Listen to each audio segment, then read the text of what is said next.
Welcome, listeners, but take heed. We will say whatever we need to share our knowledge, thoughts, and joy, and even things that do annoy. So join us now, but be aware, we have a tendency to swear. We'll dial it back a little bit. But frankly, we don't give a shit. Welcome to Just Keep Rolling, a Harry Potter book movie compare and contrast podcast. I'm Katie, and the dancing chicken next to me is Ellen. That is a cheap intro. A cheap intro. Well, what can I say? You're just cheap. That is unnecessary and uncalled for. Yeah, they can't all be high flyers. Wait, chickens don't fly. Shit. On that note, let's just keep rolling into the rolling rehash. Last week we covered chapter 29, The Dream, and the 4 lines of film scenes that kind of, sort of corresponded. Ron's theories have become less and less likely over time, especially when Crumb is concerned. Harry misses the simple days when his biggest worry was dodging Dudley's smelting stick. The twins adhere to a strict don't ask, don't tell policy. Time seems to pass at a snail's pace when the trio aren't able to meddle. Moody continues to be creepy supportive of Harry being the champion. Sirius is just trying to look out for his dog son, but the boy wants nothing to do with safety. And Dumbledore's mic drop on Fudge has everyone feeling the heat from that burn.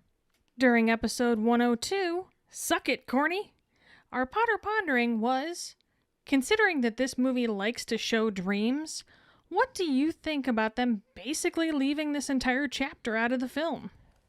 Hi, Ellen and Keighty. This is Ashley with this week's Potter Pondering. I honestly have no clue why they left this, particular dream, air quotes, out of the film, seeing as it, kind of ties in the narrative they're kind of spinning about his body just laying around in the forest. Or would that have been just a little too much? That would have been too much information if we found his body in the forest and then Harry has a dream of Voldy ew, and he's dead. And, maybe? I don't know. Hey guys, Mike calling in for the Potter Pondering. I feel like I'm going to say for this pondering basically what I say for every pondering, where it's stupid that they changed it. I hated they changed it. Why can't you just leave it alone? There's a freaking book right there. Just use that. Come on, guys. Hashtag stop sucking so much. Other than that, this one was, I guess, especially annoying because, they did so many dreams that just didn't contribute in any way to the plot, and then they miss out on the one dream that, actually made a difference, and that was super frustrating. But really, it just boils down to these guys suck at translating books and movies, and I wish they'd done it better. Anyway, that's it for me. Bye. Hey guys, Jackson here. So, yeah, for a movie that focused so much on the dreams, they really dropped the ball when it came to this chapter. The Dream. It's literally right there in the title. And, this dream revealed things that were important in the overall storyline. Not only about, what's happening in this book, but as you pointed out, it points out things that will be talked about in the future. The connection between Harry's and Voldemort's minds. Why would you leave out such an important thing? And Newell. That's pretty much it. That's what we're going to be doing for pretty much this film and the rest for a lot of things. We're going to be yelling the directors' names in frustration. So, Newell, you buggered it. Little Aussie saying, you buggered it. Thank you so much for calling in your responses. Don't forget you can also post answers on our Facebook page, Post 2. They may not make it into the episode anymore, but we do make it a point to read them and respond. Our trivia question last week was, where did Augustus Rookwood work within the Ministry? According to Barty Crouch, Augustus Rookwood worked in the Department of Mysteries. Congratulations goes to Jackson Miller. Woohoo! Jackson is on his 7th week in a row. Damn. But this one was actually a really close one. Both Dave and Sarah were mere minutes behind him. Will one of them stop his streak this week? That rhymed. I liked it. Good luck, everyone. For now, let's just keep rolling into the first half of Chapter 30, the Pensieve, and the corresponding film scenes. Chapter 30, The Pensieve, Part 1. Dumbledore's office door opens, and Moody greets Harry and tells him to come in. Harry walks inside the beautiful circular room and sees Cornelius Fudge standing beside Dumbledore's desk, wearing his usual pinstripe cloak and holding his lime green bowler hat. Fudge greets Harry jovially and asks how he is. Harry lies, saying that he's fine, and Fudge continues to talk, explaining that they were just discussing the night Crouch turned up on the grounds, asking about Harry being the one who found him. Harry says that he was, and deciding not to pretend he hadn't heard them talking, he added that he didn't see Madame Maxime anywhere, and it would have been hard for her to hide. Fudge looks embarrassed, but says that they are about to walk the grounds and suggests that Harry goes back to class. Harry looks at Dumbledore and tells him that he wants to talk to him, and the headmaster says for him to wait for him there, since their examination of the grounds shouldn't take too long. The three men leave, and Harry looks around the office, saying hello to Dumbledore's Phoenix, Fawkes, before sitting down in the chair in front of the desk. He watches the portraits of the old headmasters and headmistresses, and thinks over what he just heard, feeling calmer now that he's about to tell Dumbledore what happened.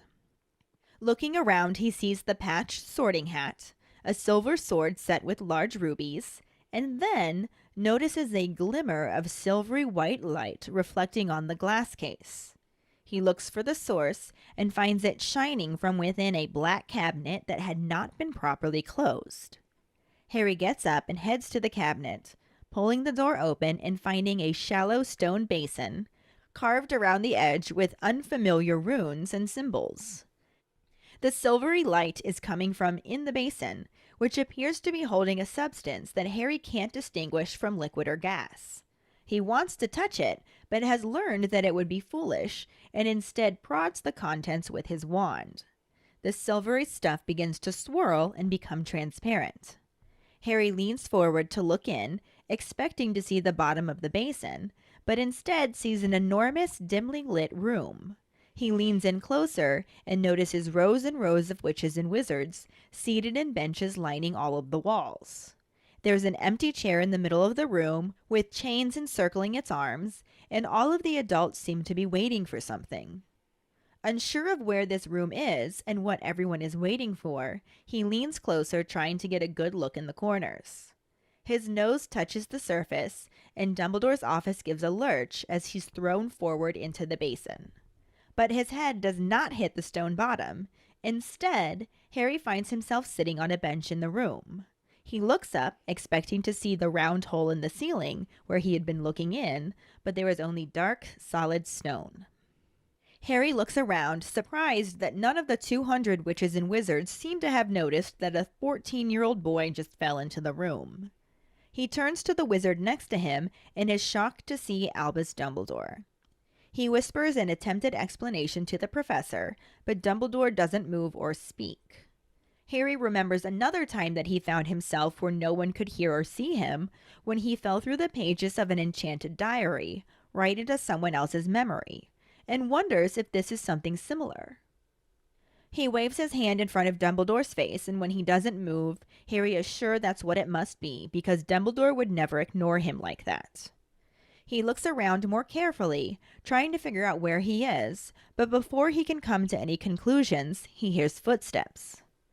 A door in the corner of the dungeon opens, and a tall man, flanked by 2 Dementors, heads towards the middle of the room. People recoil as they pass by, and after the horrible creatures place the man in the chair, they glide back out. Harry looks at the man in the chair and realizes that it's a much younger Karkaroff. A curt voice addresses him as Igor Karkaroff, and Harry looks to see Mr. Crouch standing up in the middle of the bench beside him. He also looks younger, more fit and alert, and continues speaking, saying that Karkaroff has been brought there from Azkaban to present evidence to the Ministry of Magic. Karkaroff sits up as much as he can and says that he wishes to be of use to the Ministry as they try to round up the last of the Dark Lord's supporters. As he says that he's eager to assist, Harry hears a familiar voice growl that he is filth. He leans forward to look past Dumbledore and sees Mad-Eye Moody, but with 2 normal eyes. Moody quietly tells Dumbledore that Crouch has made a deal with Karkaroff to let him off if he's got enough new names. He thinks that they should just hear the information and then throw him back to the Dementors, but Dumbledore makes a noise of dissent because he does not like the Dementors. They return their attention to Crouch as he asks to hear the names from Karkaroff, who explains that you-know-who operated in the greatest secrecy and they never knew the names of everyone.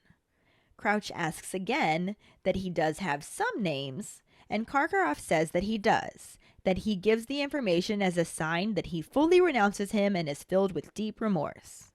Crouch cuts him off again to request the names, and Karkaroff takes a deep breath before naming Antonin Dolohov.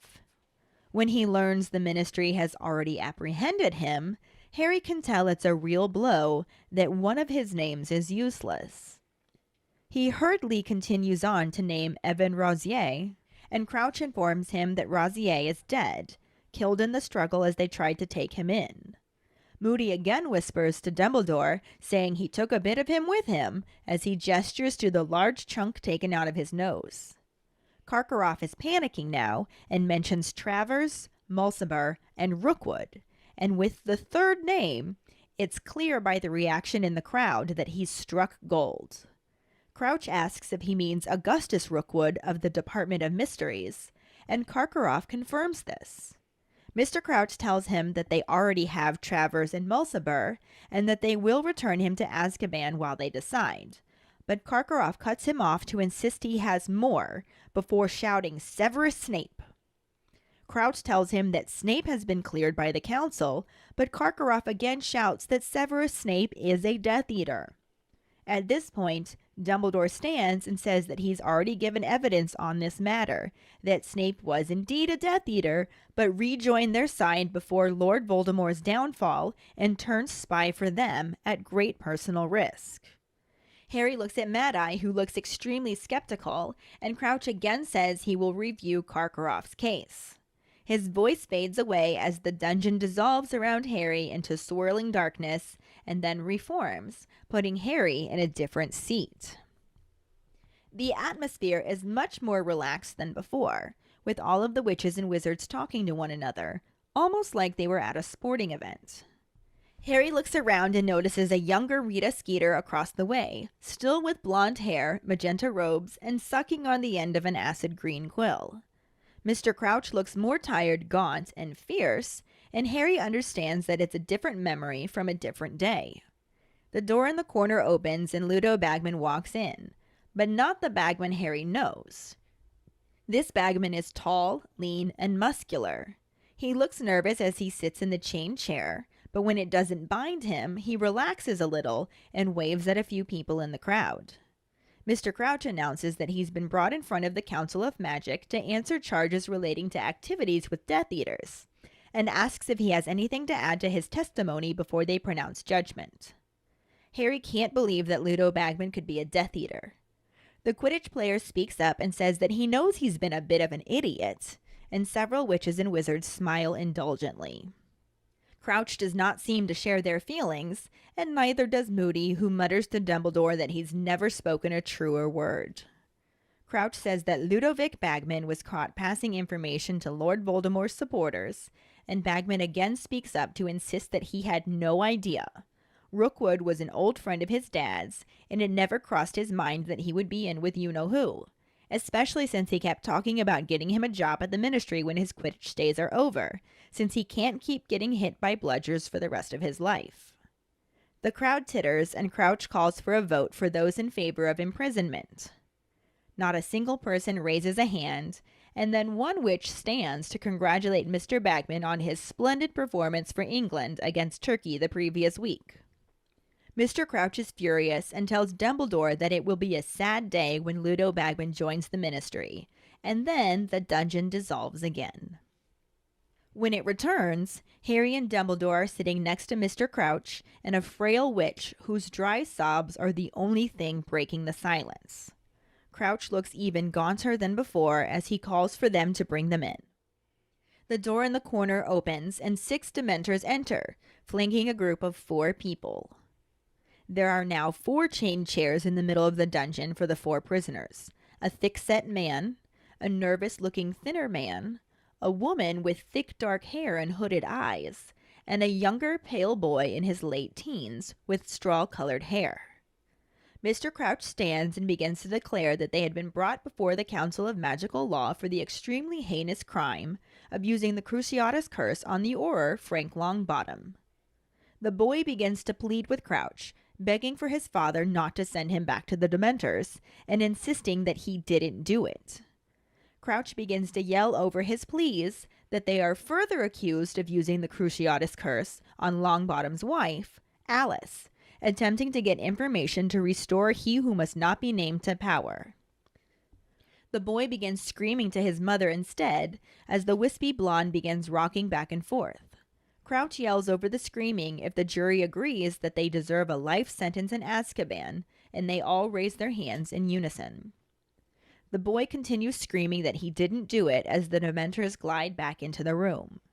The other 3 prisoners stand quietly, and the woman with the heavy-lidded eyes looks at Crouch and calls out that the Dark Lord will rise again, and he will reward them, for they alone were faithful and tried to find him. But the boy continues yelling and struggles with the Dementors.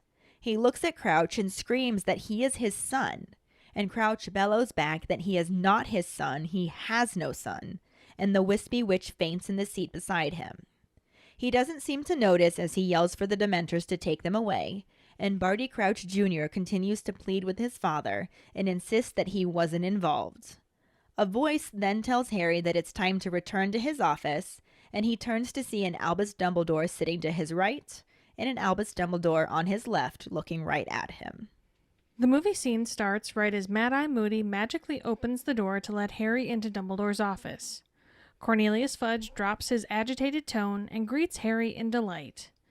Harry steps into the office and tells his headmaster that he can come back later if need be, but Dumbledore insists that he and the minister are done, saying he will be back in a moment. Fudge looks a bit affronted as Dumbledore offers him his hat, and he, the headmaster, and Mad-Eye Moody all head out of the office. Dumbledore pauses to tell Harry he can help himself to the licorice snaps in his absence, and warns him that they are a wee bit sharp. He walks out, and Moody limps after him, stopping only to magically close the door after him as he silently stares at Harry. Harry watches as the door closes, and then looks around before reaching for a handful of licorice snaps. He picks one out of the pile, and it leaps into the air, brandishing little fangs that it sinks into Harry's hand. He shakes it off and backs into a large cabinet as the rest start to attack him as well. They fall to the ground and he starts trying to step on them, falling down to his hands and knees to get at them. As he struggles, he hears the cabinet open and turns to look at it. There is a blue-white light emerging from a bowl, and Harry stands up and moves towards it, finding it filled with a shining liquid, swirling with silvery strands of light.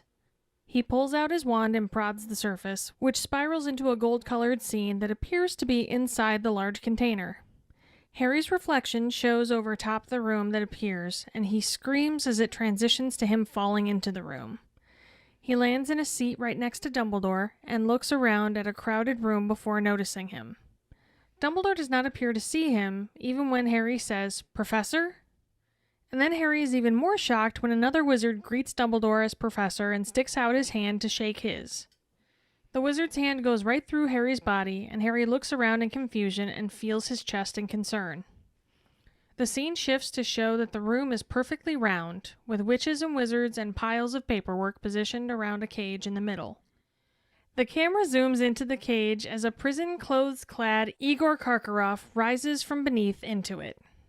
He looks around as Barty Crouch addresses him, saying that he has been brought from Azkaban at his own request to present evidence to the council.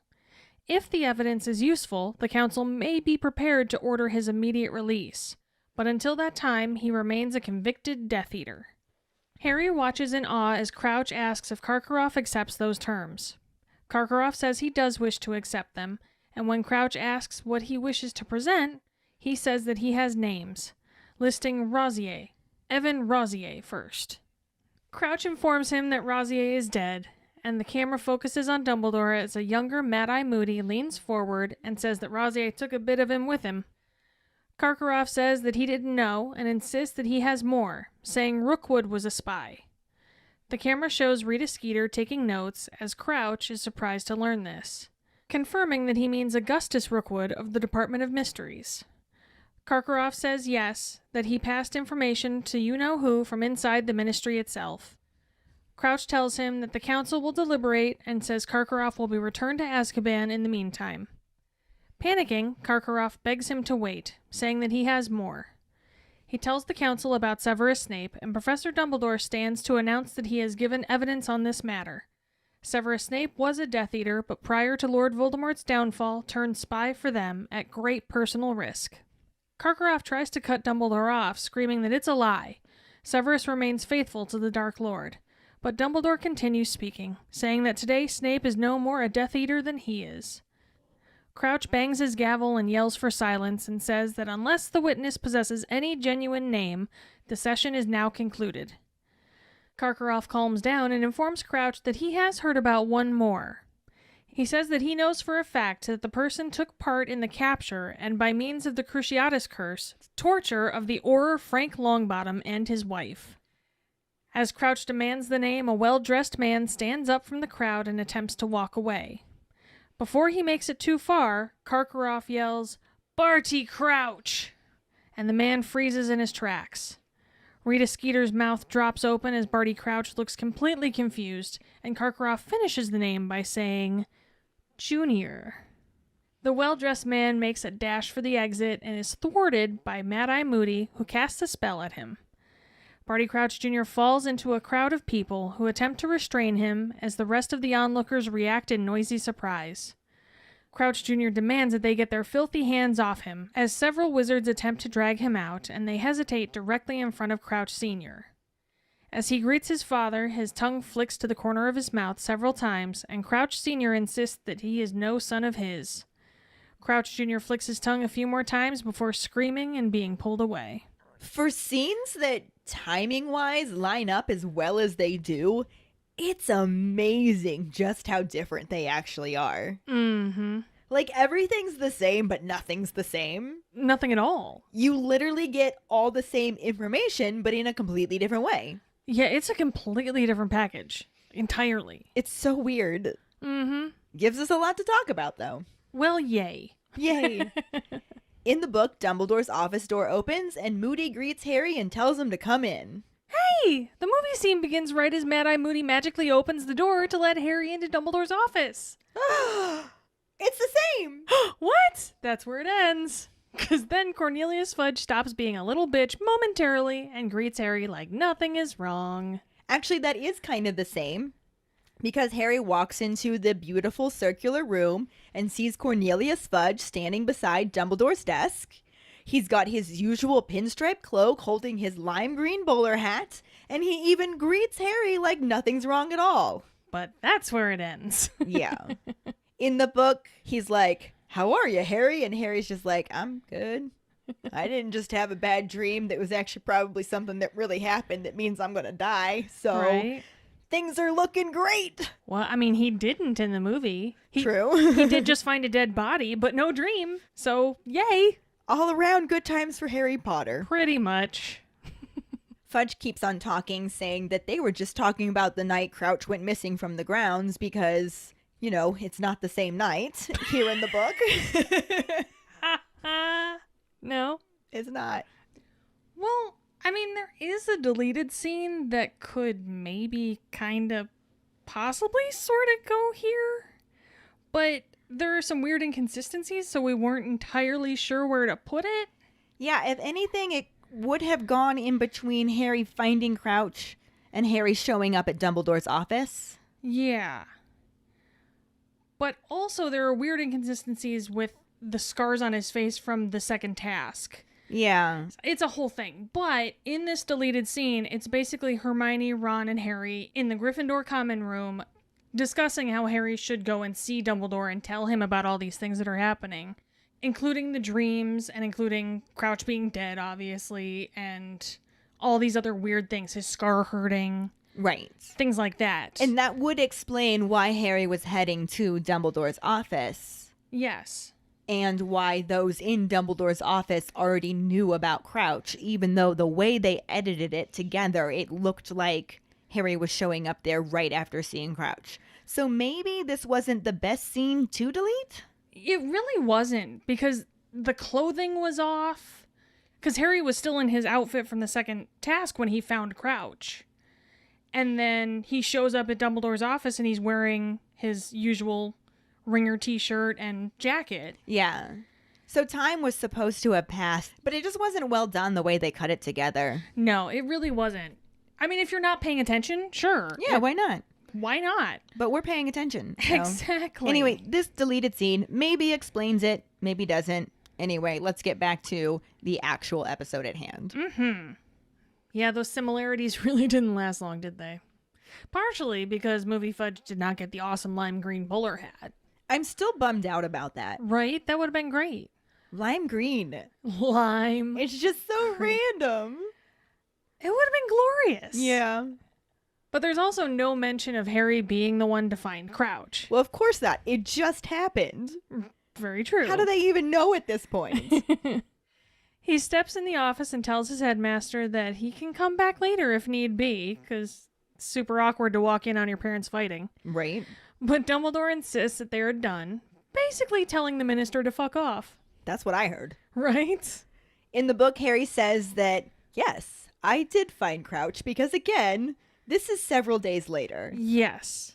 He also decides that there's no point in pretending like he couldn't hear him talking through the door, which we talked about in the previous episode. And he was just like, yeah, so it hurts you being prejudiced to Madame Maxime because she's half giant, even though she doesn't admit that she's half giant. And I just wanted to say, I didn't see her anywhere, and she'd have a job hiding, wouldn't she now?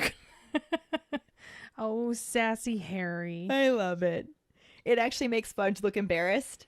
And Harry also sees a little twinkle in Dumbledore's eye, which I love. Well, yeah. But the very embarrassed Fudge is just like, yeah, well, we're about to walk the grounds, so maybe you should go back to class. How about maybe you should be the one to fuck off, son? How about maybe you should get some class? Ooh! Burn! Harry looks at Dumbledore and he's like, actually, I needed to talk to you. And Dumbledore tells him just to wait there, since it shouldn't take him too long to check over the grounds. Sure.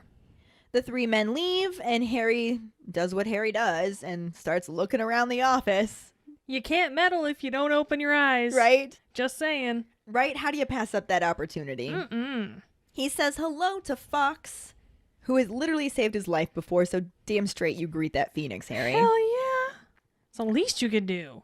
And then he sits down in the chair in front of Dumbledore's desk and just watches all of the portraits of the old headmasters and headmistresses, pretending to sleep probably. I'm sure they were awake for that whole conversation. Oh, hell yeah. I would have been. How do you even sleep through that? Right? But he just keeps thinking about what he dreamt and what he overheard. And he feels better now because he knows he's about to talk to the all-powerful, all-knowing Dumbledore about what happened. Yeah, it's not how it happened in the movie. In the movie, before they leave, Dumbledore offers Harry some candy that most parents would toss right out of your Halloween bag. He calls them a wee bit sharp.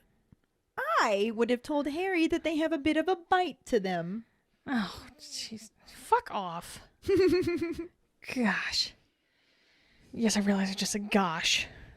That's how frustrating you are. You make me say gosh, Ellen. Aw, gee willikers. Shucks. He leaves, and Moody skulks after him and magically closes the door after him as he gives Harry the eye. You know, the mad eye. The mad eye. Harry reaches for a handful of some extremely violent-ass candy. Which, side note, those things look like fucking leeches. Why are you even trying to eat them? Don't. Just don't. And being so greedy about it, too, he, takes a whole handful of them. No wonder they attack him. One could say he bit off more than he could chew. Or, and hear me out, you could just fuck right off. Just like Harry wants the liquor leeches to fuck off. To be fair, the liquor leeches need to fuck off. I like it here. Fine, you can stay, but those liquor leeches really do need to fuck off. Especially after they knock him into a cabinet. He aggressively starts stomping at them as they all scatter, and instead of just letting the fuckers go, he decides to crawl under a table to get at them. Well, he's got to get rid of the evidence. He can't just let liquor leeches roam around Dumbledore's office. That's why he shouldn't have been so greedy. Just saying. Though, I always figured that Dumbledore offered him candy so that he would take a handful and end up stomping on the floor and accidentally open the cabinet so he can meddle. I can see how you thought that, but I don't think it worked. I mean, it kind of did. I mean, as a story plot device, I could see how maybe they were trying to do that, but it didn't quite. It all just looked weird. It's also not remotely how it happened in the book. Though Harry does do some similar meddling. Like he does. Like he does. He looks around, first noticing the sorting hat just hanging out on the shelf. Sure. He also sees a very familiar looking silver sword with large rubies set in the hilt, which he would recognize from some previous meddling. What? And then, in the reflection of the glass case, he notices this shining silvery light and naturally just goes, "What is this? I must meddle." He looks around to see where it's coming from and sees a black cabinet that is partially opened. It is similar in the movie. The cabinet is emitting a come hither blue light that calls to him, "Come, come meddle." And who is Harry to say no? Yeah, if he said no, who is Harry anymore? He's no longer Harry. Right? He's some weird bitch that doesn't meddle. Right? And then the book is a lot shorter. A lot shorter. Still being similar, in the book, he is also unable to stop himself from meddling. Makes sense. So he goes straight to the cabinet, opens the door the rest of the way, and is like, "What is this?" And he finds a shallow stone basin, which has runes and symbols carved around the edge. And since he hasn't taken any classes that would tell him anything about that, like Hermione has, he has no idea what it says. Not a damn dicky bird. Which just makes him more curious. Mm-hmm. The silvery light is coming from within the basin, and it's filled with a substance that Harry can't tell if it's gas or liquid. In the movie, he walks towards it and finds a bowl of silvery liquid that, for some reason, he waves his wand over. In the book, it's because he's learned it's stupid to touch things when you don't know what they are. I mean, that makes sense. I'll give you that, but it's also stupid to just randomly meddle. But it is his second greatest superpower, so he has to touch it. Well, that is true. And because he's trying to be somewhat smart about it, he uses the tip of his wand to do it. Just the tip, though. To his surprise, a scene materializes in the liquid. Harry then falls into it, landing in a large room right next to a younger Dumbledore. Well, slightly younger looking. Not really, though. Yeah, he's no Jude Law. Unfortunately for all of us. Dumbledore. Dumbledore, yeah. Mm-hmm. He tries to speak to him, but soon realizes that he apparently isn't really there when someone's hand shoots through his chest to shake hands with Dumbledore. When the man departs, Harry pats his chest to make sure he's actually still solid. I love the look on his face during that part. Mm-hmm. Even though it's not how it happened in the book, it still was entertaining. Yeah, he's like, what the hell was that? Yeah. And this is quite different from the book. Mm-hmm. I mean, the same thing happens, but it happens in a completely different way. Because the silvery stuff begins to swirl and it becomes transparent. Mm-hmm. Which, kind of similar. Kind of happens that way. And Harry looks down into it thinking he's going to see the bottom of the stone basin and instead sees an enormous room. It's kind of dim, probably just lit with torches or something. Mm-hmm. And he leans closer where he can see rows of witches and wizards. And they're all in this, like, it's like stadium seating within Yeah. the room, like lining the walls. And there is one empty chair in the middle of the room that has chains attached to the arms. And all of the adult witches and wizards there seem to be waiting for something, and it seems kind of tense. Pretty thick air. Yeah. If you will. Yeah. So Harry's like, where the fuck is this room? I've never seen anything like this here at Hogwarts, and there's definitely not this many adults here. We know the kids outnumber the adults. Yeah, true. However, always something new to learn at Hogwarts. It's true, especially when you met a bunch. Mm-hmm. So he leans closer to the gas liquid swirly room thing. And he's really trying to get a good look in the corners of the room because the opening of this basin is round, so he can't get a full view. And in the process of doing this, he gets so close to it that the tip of his nose touches it. So he won't put his hand in, but sure, let's just shove our face up in that bitch. Well, to be fair, sticking his wand in instead of sticking his hand in was smart. Mm-hmm. Sticking his nose in was a literal side effect of meddling. Yeah, he really should have just expected it by now. Because he stuck his nose in somebody else's business. I got it. Uh-huh. Are you proud? I'm so proud. Okay. Well, go on with yourself then, honey. So he feels himself falling and just expects that he's going to like head first slam into this stone floor that he saw down in this room. But instead, he just finds himself sitting on a bench in the room. That's lucky. He looks up thinking that he's going to see the hole he fell through up in the ceiling, and it's not there. Interesting. He's trapped. He also notices that not a single person, there's like 200 witches and wizards in here, and not a one of them has given any indication that a 14-year-old wizard just fell into the room. So it's pretty awkward for him, but at least no one notices. Right. Awkward, not necessarily embarrassing. There you go. He turns to the wizard next to him and realizes it's his headmaster. Well, that's like an oh shit moment. Hope he wore his brown pants. Yeah, definitely an oh shit moment. He tries to explain what he's doing there to Dumbledore, but the headmaster doesn't even look at him, doesn't even react, seems to have no idea that Harry's even there. So, I mean, sounds like he lucked out there, I guess. Well, it reminds him of a time that he fell into an enchanted diary, and nobody could see or hear him there either. And that ended really well, if I remember correctly. No, it actually didn't, but maybe this time it will. You never know. Wonders never cease. He decides to test this theory by just waving his hand right in front of Dumbledore's face. And then when he doesn't react, he's just like, all right, dude would never ignore me like that. This has got to be a memory. In the movie, we then get a better look at the room Harry is sitting in.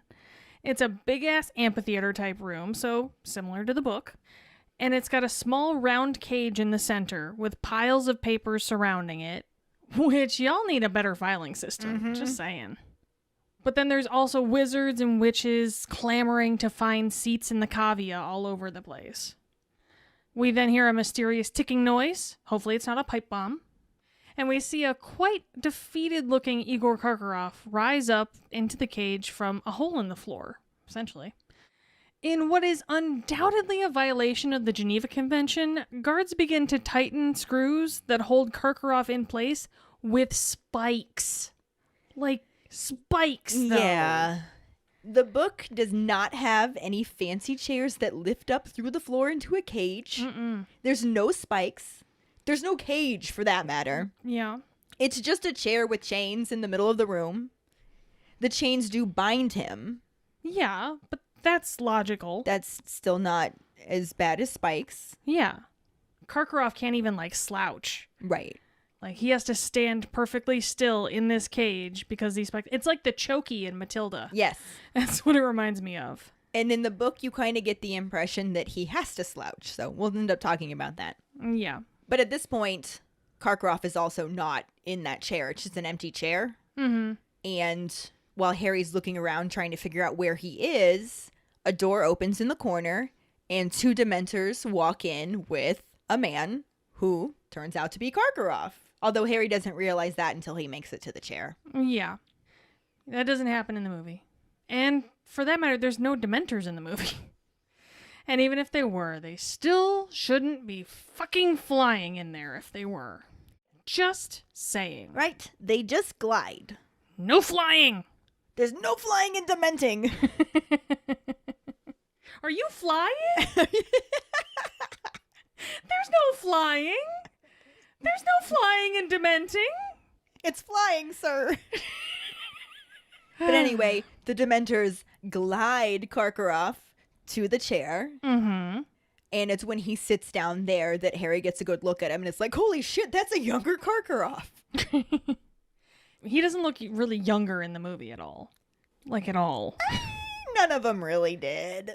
Obviously, none of them did, but just saying. The book really specified that everybody clearly looked younger. Yeah. I mean, this is over a decade, so they should. Right? But at least that part's the same, that it is, in fact, Karkaroff in the chair. Hey, baby steps, guys. Right? A curt voice says, Igor Karkaroff, you've been brought here from the band to present evidence to the Ministry of Magic. From the band. And that came from Mr. Crouch, who also looks younger, more fit, and more alert. Not in the movie. No. No. Looks just as Nazi as he looked when Harry found him dead. Other than that, kind of similar. Kinda. A little bit. He looks around as Barty Crouch addresses him, saying that he has been brought from Azkaban because his bitch ass is ready to snitch. And in so doing, if any of his accusations are true, he'll be released from Guantanamo Bay. I mean, the ban. But until that time, boy still munched on murder. Still lining up in the moment. Mm-hmm. Karkaroff sits up as much as he can. The chains kind of hold him down, so like I said, it's making him sort of slouch. Yeah. And he says that he wishes to be of use to the Ministry as they try to round up the last of the Dark Lord's supporters. And his nose is getting really brown. A little bit. Because he says he's eager to assist. I think you mean he's Igor to assist. He is eager to assist. Although somebody does not think he actually is and just goes, filth. And Harry looks around to see where it's coming from, and it turns out to be coming from a younger, well, he doesn't really look younger, but he does still have two eyes. Mad-Eye Moody. So is his name just Mad Moody then? If he's got two normal eyes, he wouldn't be Mad Eye Moody, right? Yeah, I kind of wonder what they called him before then. Just Moody. I mean, Moody's boring, but I feel like he had a good nickname. Katarina Bitch Tits? I don't know. I'm just going off the fly here. Moving on. Anywho, Mad Moody quietly tells Dumbledore that Crouch made a deal with Karkaroff, and they're going to let him out of the ban if he gives them enough new names. Bitch is gonna snitch. Bitch is gonna snitch. So it is still similar. He also goes on to say that he thinks they should just hear the information and throw him back in the ban. Well, yeah. He's like, this bitch ass deserves those Dementors. And Dumbledore makes this noise. I imagine it being in his like nose throat type. I don't know what it is. It's a noise of dissent. Yeah. And Moody's like, oh, that's right. You don't like the Dementors. Well, to be fair, they are kind of dicks. Not just kinda. Yeah, well, I was being nice. You don't need to be nice to Dementors. They fucking fly. They do not fucking fly! Ellen?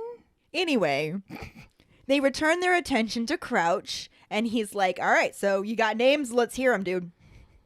And Karkaroff starts going, well, you know who operated in the greatest of secrecy. So I and all of us didn't actually know everybody else's names. Oh, how convenient. So I can't really give you all of the names. In the movie, Karkaroff agrees to these terms, since there is obviously no honor among Eaters of Death. He then begins listing off names of his murder-munching amigos, beginning with Rosier, Evan Rosier. Crouch tells him that Evan Rosier is dead, which sucks for him, and sucks for Karkaroff, because now he's fucked. Yeah. And Karkaroff begins to panic and racks his brain for more names as a young-ish Mad-Eye Moody. I mean, you know, the movie doesn't really make him young, but he's less gnarled. Ish. Ish, yeah. But he leans forward to Dumbledore, commenting that Rosier took a piece of him with him on the way out, didn't he? And points to his little missing piece on his nose. Which was also in the book. It was. But so Karkaroff is scrambling and he comes up with Rookwood. We then see a much more muted Rita Skeeter taking notes. She's wearing like navy blue. She still has the blonde hair and the glasses, but she's not nearly as ostentatious. And she's taking notes, not with her quick quotes quill, which is interesting. Yeah. But they never really go into depth about it. No. It's just... She also wasn't there at this point in the book either. Yeah. We'll see her in a later memory, but as it's all one memory, I think they just mushed it all together. Mm-hmm. What? Huh? Why would they do that? No. But yeah, so Rita Skeeter's there in the movie, and Karkaroff has just named Rookwood, and Crouch looks somewhat shocked by this confession. He confirms that he means Augustus Rookwood of the Department of Mysteries. Karkaroff says yes, that bitch was snooping and spying right under all y'all damn noses. We get more names in the book, but the results are basically the same. Since Karkaroff's all busy being like, greatest secrecy, I don't know all of the names.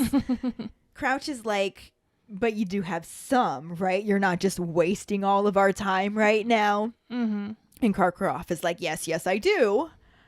And he says that I give this information as a sign that I fully renounce the Dark Lord and that I'm filled with deep remorse for my actions. And Crouch is just like, would you just give us the names already? Methinks the lady doth protest too much. Yes. But But he finally just takes a deep breath and says, Antonin Dolohov.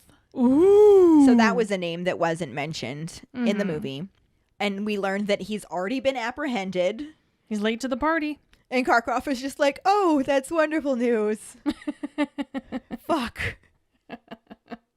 So he's just like, Evan Rosier. And that is a name that we also did here in the movie. And Crouch tells him, just like in the movie, that Rosier's dead. Yep. Killed in the struggle as they tried to take him in. And as we already mentioned, just like in the movie, Moody points out the chunk he took out of his nose. Yeah. So we definitely have some things taken straight from the book and put into the movie. Yeah, a youngish Mad Eye, who's still a Mad Eye because he has his Mad Eye. Doesn't have his normal eye still. Maybe they were afraid we wouldn't recognize him without it. Yeah, because there's no way we would recognize that crotchety old bastard anywhere. Well, you know, movies like to spoon feed us things. Oh boy, do they. We'll get to that. Karkaroff is completely panicking now because 2 of his names aren't good. And so he just like rattles off Travers, Mulciber, and Rookwood. All spies. Mm-hmm. They all did bad things with the murder munching. Mm-hmm. And the way that the crowd reacts when he says Rookwood is the moment that everyone realizes he struck gold. Mm-hmm. There's a name that surprised them all. They didn't know that one. He wasn't apprehended. He wasn't killed. Yep, they don't know about him at all. Here's something useful. And Crouch is like, do you mean Augustus Rookwood of the Department of Mysteries? Which was our trivia question. Yep. And Karkaroff's like, yes, I do. He's a spy. He passed information to you-know-who. Very much like the movie. Yep. In the movie, Crouch goes on to tell him that that's all well and good, but they can't do anything for him until it's confirmed. So it's back to the ban for him and his gingivitis. Aside from the extra names, this is similar to the movie. Mm-hmm. Mr. Crouch tells him they already have Travers and Mulciber, which obviously they couldn't include in the movie because they didn't include those names in the movie. Yeah. But he does say they will return him to the ban while they decide. And Karkaroff is just like, nope, got more names.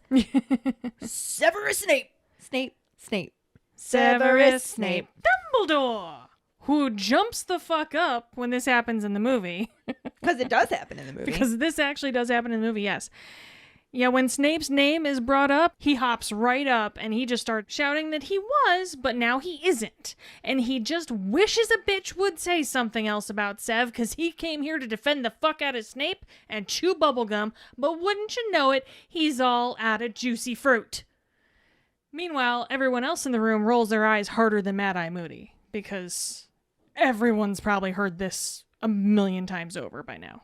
But it worked. True. I mean, Snape wasn't arrested. That's very true. But also in the book, first Crouch tells him that the council already cleared Snape. And Karkaroff keeps shouting. He's just like, no, Severus Snape is a murder muncher. Mm-hmm. And then Dumbledore stands up, having none of that shit. And he's just like, as this council knows, I've already given evidence on this matter. But here I am doing it again because apparently Karkaroff deserves an explanation. Snape was a murder muncher, but rejoined our side before Lord Voldemort's downfall and turned spy for us at his own great personal risk. And Harry looks at Mad Eye, who rolls his eye really hard. Yeah, because he can. And Crouch again says that he's going to review Karkaroff's case. At this point, his voice sort of fades away, and the dungeon just dissolves into swirling darkness and then reforms back in the same room, but Harry is in a different seat. Yeah, and this is where the changes really start to become more apparent. Because, well, there is no change. At least no change in the courtroom. He's still there. In the same place. Yeah, same spot, everything. Nothing has changed there. Instead, hullabaloo breaks out in the courtroom when Karkaroff says that greasy lion bitch is still all about the evil life, and Dumbledore gets ready to throw some hands, because he's just sick of that shit. Crouch bangs his gavel and tells everyone to sit the fuck down and chill the fuck out, and if he's not gonna help, it's back to the band for a little 7 minutes in hell with a Dementor. Because he is not here for that. Yeah, the movie cuts out a whole section that Harry meddles in here. What? Because in the new scene that formed around Harry, even though it's the same place, the atmosphere is much more relaxed. Mm-hmm. There's still a ton of witches and wizards there, but they're all talking to one another like they're at a sports game instead of being at a trial, which is what it basically is. Yeah, they're chattering. They're chattering. Mm-hmm. When Harry looks around, he notices a younger Rita Skeeter across the way. She still has her blonde hair, but unlike the way they showed it in the movie, she's still extremely ostentatious and the fucking peacocks in her magenta robes and sucking on the end of her acid green quill, which we know is the quick quote squill. Mm-hmm. Exactly. So the movie, I don't know if they put her in darker clothes just to show that it was a memory because they like to play with the mutedness of it. Maybe? Maybe they couldn't find, like, a muted Magenta? acid green. Muted magenta. Maybe pea soup just wasn't her color. I No. don't know. But it was weird. Yeah.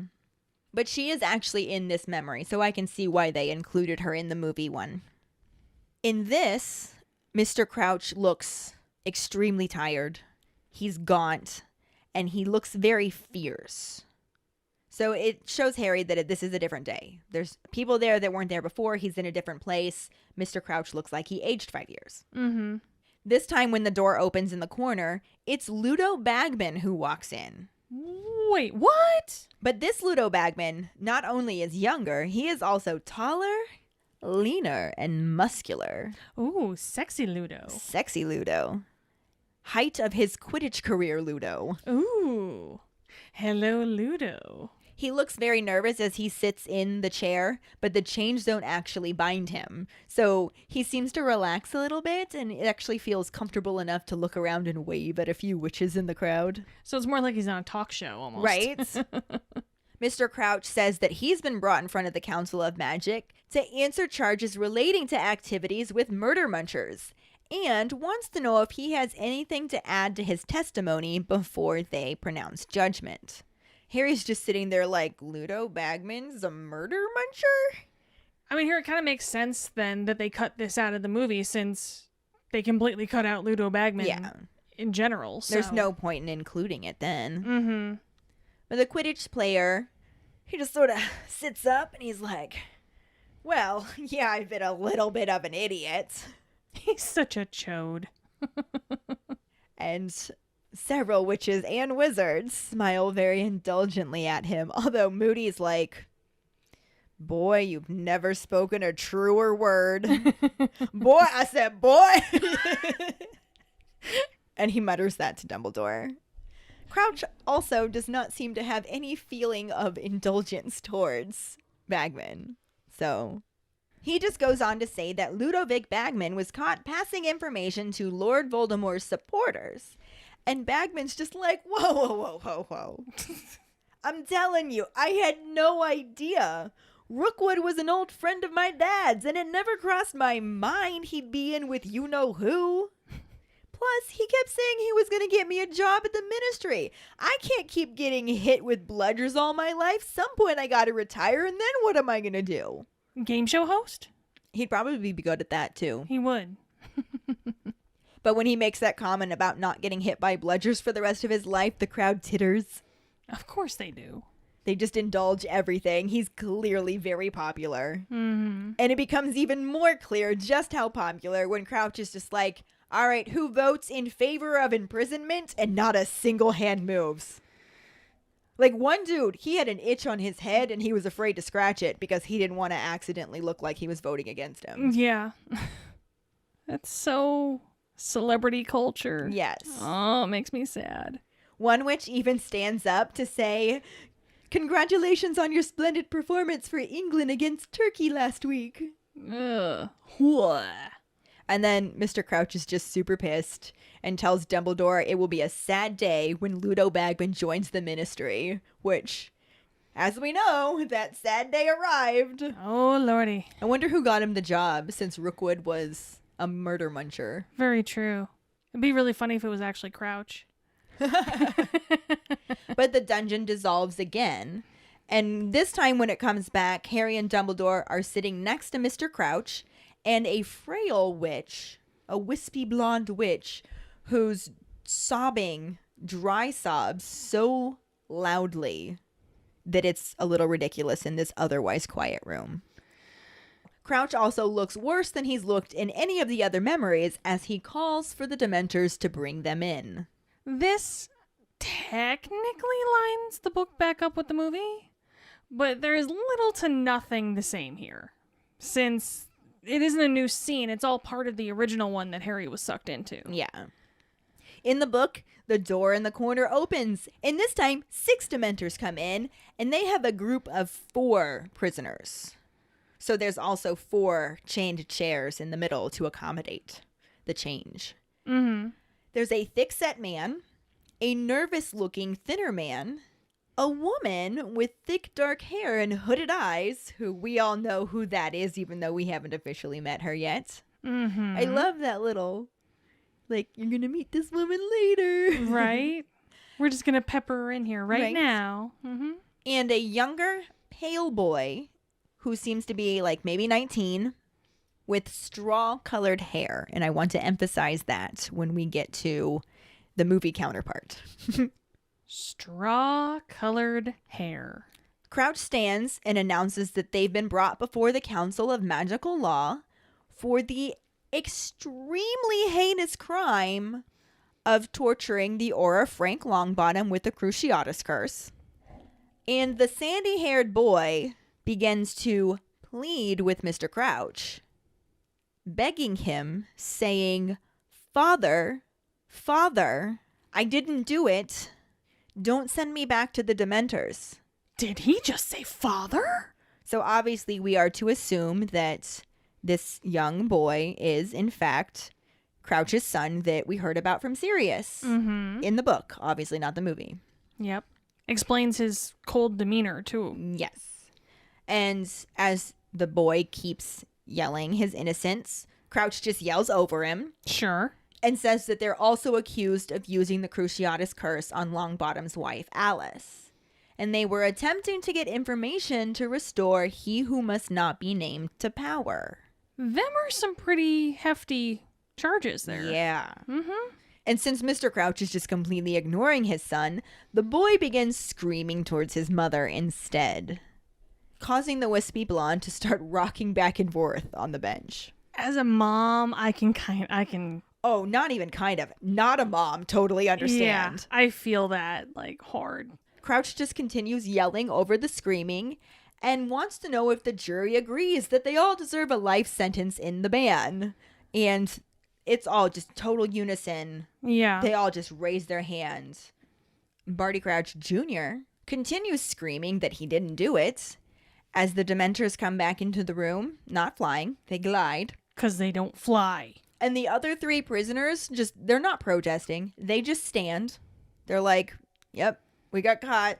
Mm-hmm. But the woman with the heavy-lidded eyes looks directly at Crouch and is just like, you know what? The Dark Lord's going to rise again, and we're going to be rewarded above everybody else because we, alone, were faithful. And we let ourselves get captured instead of denouncing him or lying. I mean, except for the sandy-haired boy. Except for the sandy-haired boy who continues to yell and struggles with the Dementors. But to be fair, I think it's pretty sociopathic when you don't struggle against Dementors because they're fucking Dementors. Well, that tracks for what we know about this woman. The other 2 we never really learned that much about, but No. as the boy is yelling and struggling with the Dementors, he looks right at his dad and he's just like, I'm your son. And Crouch is just like, you are not my son. I have no son. That's cold. Yeah, his wife faints. Just completely faints in the seat right beside him. Understandably. Although Crouch doesn't notice. He's too busy yelling for the Dementors to take them all away.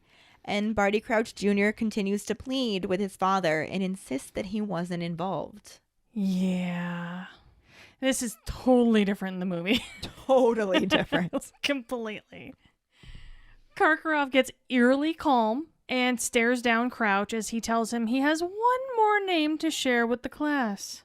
This is a person who is so shitty that he helped capture and torture the sanity out of the Longbottoms. Now, that is sort of similar. Yes. Streamlined, but similar. Yes. And it's all coming from Karkaroff. Right. So there's That's that. different, but Yeah. As Crouch demands the name, a well-dressed man stands up from the crowd and starts to make his way out of the courtroom, like real slick. it was like the doo-doo, doo-doo, doo-doo, doo-doo, sneaking out. They'll never notice me, especially not with this giant mustache. Yeah. But before he makes it too far, with, his amazing attempt at escape. Not at all suspicious attempt at escape. No, not at all. Not at all. Karkaroff yells out, Barty Crouch! And the man freezes in his tracks. Suspiciously. Yes. And then Rita Skeeter's mouth drops open, and everyone's like, what the fuck just happened? Like, what? And Barty Crouch is like, not me. Why are you accusing me? I didn't do shit, guy. What are you doing? The fuck? And then Karkaroff kind of leans in, like pushing his face against these spikes, which... Little intense. Way to add effect, guy. Yeah. Man. Whew. But yeah, he pushes his face against these spikes and he just says, Junior. And the crowd goes fucking wild. And the well-dressed man makes a mad dash for the exit, but is thwarted by Mad Eye Moody, who still has his mad eye. Yes. And he casts a spell at him and it knocks him into all those papers.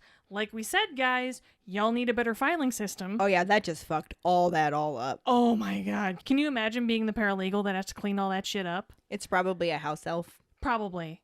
But yeah, Mad Eye Moody casts a spell, knocks Barty Crouch Jr. into all the people and all the papers. Everything goes flying. And several men are able to restrain him, grab him by the arms, and the rest of the onlookers are just... Les gasp! Oh my stars! Oh my stars! Oh my stars, it's a man! But can we just pause here and comment on how the fact that it is a man It's a man! and not a teenage boy? No, not at all a teenage boy. And we are going to talk more about this at the end of this section because I love me some David Tennant. Love. And I think that he was phenomenal in this role, the way they wrote it. Mm-hmm. But good Lord, is that not any way, shape, or form how I imagine Barty Crouch Jr. No, not even a little tiny bit. Not even a little bit. Granted, I had no issue taking in all the sights of him in that three-piece suit, but... Oh, I accepted it very quickly. Oh, it was gorgeous. However, that was not a 19-year-old boy. With straw-colored hair. Yeah, not at all. And he doesn't sound like a 19-year-old boy either. He's not sniveling. He's straight up fighting, and he's just like, get your filthy hands off me, you pathetic little men. Yeah, this is probably the biggest difference in the entire movie. Yeah. Because this is just a completely different character. Mm-hmm. Different character entirely. And it changes the way that you feel for the character, too. Mm-hmm. When it's a 19-year-old boy who's sobbing, and I'm your son, I'm your son, I'm your son, you feel for it. Like, You read that book and you're like, holy fuck, Crouch is a dick. yeah. You watch this movie and you're like, holy fuck, Crouch Jr. is a dick. Thank you. Exactly. A handsome dick. Yeah. He's a dick in a 3-piece suit, but that boy's a dick. And there is not an ounce of sniveling. No. No sobbing, no crying, no begging, no pleading, no denial. No. He smiles at his dad. He smiles at Crouch. And And what else does he do? Oh, we'll tell ya. A quick little flick of the tongue right to the corner of his mouth a couple times. it was in this moment in the movie that anybody who was paying attention to anything and hadn't read the books was just like, oh shit, Moody's not Moody. Mm-hmm. When you weren't supposed to find that out yet. The only problem with that is it was just too soon. Too soon. Hashtag too soon? Hashtag too soon. Too goddamn soon. Effective. Yeah, especially because we literally just saw Moody do it. If they would have had Moody do that in the beginning, like when he first showed up at Hogwarts, Subtly. something. Even if they had just left it with the one that he did in Defense Against the Dark Arts class. Mm-hmm. But they did. They had him do it right there in front of his father, Yeah. which made his father recognize him. Yep. And I don't know that we needed that clue. It spoon-fed us too much. Oh my god. It didn't spoon feed, Ellen. It force fed. It force spoon-fed. It like really they did. shoved the whole spoon down our throats. We don't need that much of a hint, guys, because it's No. not a hint. You literally just gave it all away. I will say, though, that it was a good oh shit moment. It was. But it was too soon. It was at the wrong time. We're still hashtag too sooning it. Definitely. But Crouch Sr. acts the same way with the "you are no son of mine." And you get that same idea, but it's not nearly the same. Well, of course he's denying fathership to that guy. Well, yeah, because that guy's a 3-piece suited bag of dicks. Yeah. Facts. But this is where the movie scene ends, thank God, because Oof. that was a lot. That was a lot. That's a lot. The book chapter basically ends here too, but there is one last thing. Mm-hmm. Harry hears a voice say, I think it's time to return to my office. And he turns and he sees Albus Dumbledore sitting on his right and Albus Dumbledore standing on his left. And that Albus Dumbledore is looking right at him. Directly at him. So Harry Potter just got caught meddling. Mm-hmm. And stay tuned. We'll talk about what happens next week. Same Potter time. Same Potter podcast. But since this is the official introduction of Barty Crouch Jr., this is where we're going to be talking about David Tennant. Swoon. I love David Tennant so much. I love David Tennant so much. And you know what? Here's the funny thing is there is a picture of him when he was younger, when he was about 19, and he has straw-colored hair. It would have been perfect. He was just a little too old for it. If only we could go back in time. And to be honest, I don't know if they rewrote the part for David Tennant or if they wrote that part and was like, David Tennant would be perfect for this. I don't know which order that happened in. Yeah. Because they had to have rewritten it. That's not the same character. No, not at all. He just has the same name. But the fact that it was so different, he was clearly aged up, his attitude was different, and it's something that David Tennant is really good at. Oh, yeah. Oh, my gosh. It makes me think that they were like, we need to put David Tennant in one of these movies. Who can he be? Oh, let's rewrite Barty Crouch Jr. so he can be the villain, because David Tennant makes a fucking fantastic villain. Yeah. And you know what? He really does. He really does. He also makes a really adorable romantic lead. He does. But his character acting is so well done. It's just, He's incredible. he's a chameleon. He's amazing. I just love him so much. The fact that he wasn't a 19-year-old boy is not his fault. No, it's not. We love him. He was phenomenal, even if it wasn't the Barty Crouch Jr. we were expecting. Yes. But that'll bring us to this week's Potter Ponderings, which we have two. Our first one is, what are your thoughts on the differences in Barty Crouch Jr.'s character from the book to the film? And our other one, for funsies, is make up a nickname for Mad Eye Moody before he had the Mad Eye. Mm-hmm. Find the post on our Facebook page and share your thoughts. Or call us at 216-526-6792 and leave your response as a voicemail. Make sure you start off telling us your name and then go into your answer. If you want a chance to get it in the next episode, make sure you get it to us before the Wednesday before. Mm-hmm. We really look forward to reading and hearing them. And now for our Sorting Hat story, which is from Marissa Ferris. She writes, I haven't given much thought on my wand, specifically, oddly enough. I just enjoy collecting them because then you have a really awesome relic attached to the characters. I'm a Gryffindor and my Patronus is a cat. So just a small piece of info about me. I'm dyslexic, which makes it really hard to read. I didn't find this out until I was in college, but growing up reading wasn't fun because I could never comprehend what I was reading. All of my friends were obsessed with reading and books, but I stayed far away. My dad wanted to go see Sorcerer's Stone when the movie came out, so he took me with him. I was about 12. I thought Ron Weasley was the cutest boy I had ever seen. My best friend had all the books, so I decided to give it a go, and I read through Sorcerer's Stone and Chamber of Secrets just in time to see the Chamber of Secrets movie. I read through Prisoner of Azkaban and Goblet of Fire and had to patiently wait for Order of the Phoenix. The rest is history. 20 years later, and Ron is still my favorite character. I have countless memories from book and movie releases, and I drive my husband crazy with all the wands I buy. Sidebar, I eventually graduated with an English degree, so thanks to Harry Potter, I learned how to work with my dyslexia to read and comprehend. That's awesome. Isn't it? I love that. Thank you so much for sharing your Sorting Hat story with us, Marissa, and congratulations on your degree. Hell yeah. And if any of you other keepers out there listening would like us to read your Sorting Hat story on a future episode, you can email it to us at justkeeprolling@gmail.com. Let us know your house, wand, Patronus, how you got into Harry Potter, and anything else you might want to share with us. That'll bring us to this week's trivia question, which is, how does Dumbledore respond when Harry tells him he fell asleep in divination?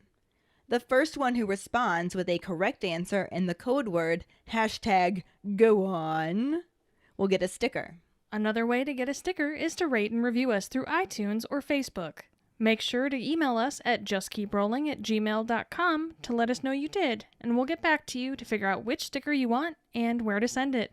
Don't forget to find us and follow us on Facebook at JKR Podcast and Twitter and Instagram at Just Keep Rolling. Following us on Podbean at justkeeprolling.podbean.com will get you the episode as early as possible and give you a leg up in answering the trivia question. Make sure to check out our website at justkeeprolling.com, and don't forget to subscribe to our YouTube channel. If you would like to help us continue creating more content, you can support us as a patron and get extra perks on patreon.com/justkeeprolling. As always, any support you can give is greatly appreciated. And join us next week when we talk about the second half of Chapter 30, the Pensieve, and the corresponding film scenes. Thanks for listening. We hope you hear us again. I'm Katie. I'm Ellen. Until the next time, Just keep rolling.